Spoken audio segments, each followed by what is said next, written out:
жаңағы стульясын лизаның құрау әдісі былай жатқызып алып құраса ыңғайлы. Осылай міне. Сосын мынау бетін қойып қойғаннан кейін мынаны кішкене теңестіру керек, екі жаққа бөліп қою керек. Ар жағын бер жағын теңдей қылып бөлінеді да, осылай. Сосын мына бетінен мына өзінің шуруптарымен, берілген шуруптарымен қатырылады ғой мынау. Міне төртеуі. Қатырған кезде шуруп қысқа шуруптар ғой бұда. Жетпей тұрады, мыналар кішкене майысып тұрады бері қаратай, ары қаратай. Любой нәрсемен жаңа отвертка, бір айдың отверткамен болса да чуть-чуть ары итеру керек. Мынаның бәріне.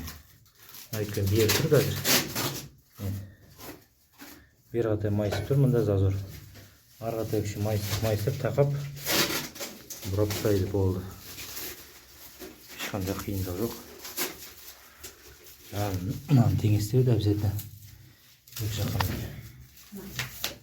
теңдей қойдым, мына жетіп бірдей, мына аяғы бірдей болды. Сосын шұрықпен бекітіледі болды. Осылай жатқызып құраған ыңғайлы.